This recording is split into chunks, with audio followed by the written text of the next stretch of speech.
মুহাম্মদ সাল্লাল্লাহু আলাইহি ওয়াসাল্লাম নূর নবী কিংবা আদম আলাইহিস সালাম পূর্ব সৃষ্ট মানুষ নয়। এর প্রমাণ হচ্ছে আন উবাদা ইবনে সামিতিন ক্বালা সামিআতু রাসূলুল্লাহ সাল্লাল্লাহু আলাইহি ওয়াসাল্লাম ইয়াকুলু ইন্না আউওয়ালা মা খালাকাল্লাহুল কলম রাহু তিরমিজি। উবাদা ইবনে সামিত রাদিয়াল্লাহু তাআলা আনহু থেকে বর্ণিত, তিনি বলেন রাসূল সাল্লাল্লাহু আলাইহি ওয়াসাল্লাম বলেছেন, আল্লাহ তাআলা বিশ্বে সর্বপ্রথম কলম সৃষ্টি করলেন,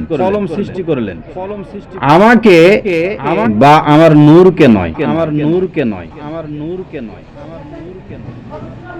রাসূল সাল্লাল্লাহু আলাইহি ওয়াসাল্লাম এই কথাটি বলেছেন, আল্লাহ তাআলা বিশ্বে সর্বপ্রথম কলম সৃষ্টি করেছেন।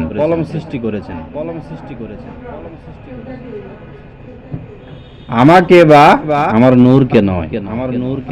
এই হাদিস দিয়ে যারা বলবে যে রাসূল সাল্লাল্লাহু আলাইহি ওয়াসাল্লাম নূরের তৈরি ছিলেন বা এই আকীদা পোষণ করবে, এটা আদৌ সঠিক আকীদা হতে পারে না।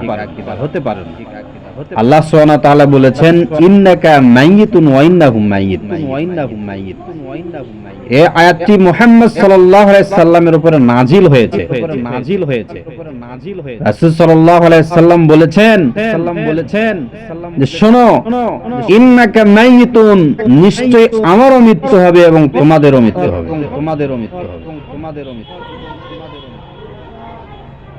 রাসূল সাল্লাল্লাহু আলাইহি সাল্লাম পৃথিবী থেকে যখন মেরাজে রাত্রিতে যখন আসমানের দিকে গেলেন, প্রথম আসমানে গিয়ে দেখলেন যে আদম আলাইহিস সালাম বসা আছেন। জিবরাইল আলাইহিস সালাম বললেন যে হুয়া আদম, সে হচ্ছে আদম, হুয়া আবুকা, সে আপনার পিতা। বাপ যদি মাটির তৈরি হয়, আমরা জানি যে আদম আলাইহিস সালাম মাটির তৈরি। আদম আলাইহিস সালাম যদি মাটির তৈরি হয়, তাহলে মুহাম্মদ সাল্লাল্লাহু আলাইহি সাল্লাম কিভাবে নূরের তৈরি হতে পারে? মুহাম্মদ সাল্লাল্লাহু আলাইহি সাল্লামের পবিত্র জবান দিয়ে বের হয়ে আসা কিছু কিছু কথার দ্বারা বোঝা যায় যে রাসূল সাল্লাল্লাহু আলাইহি সাল্লাম বলেছেন যে আমি তোমাদের মতোই মানুষ, আমিও বিবাহ করি, আমি খাই, আমি সব কিছু তোমাদের মতো করি, কিন্তু আমার উপরে আমার কাছে ওহী আসে, কিন্তু তোমাদের কাছে ওহী আসে না। এতটুকুই পার্থক্য।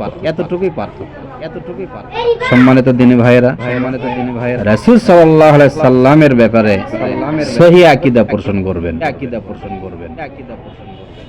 অশুদ্ধ আকীদা পোষণ করে আপনার ঈমান এবং আমলের ব্যাঘাত সৃষ্টি করবেন না।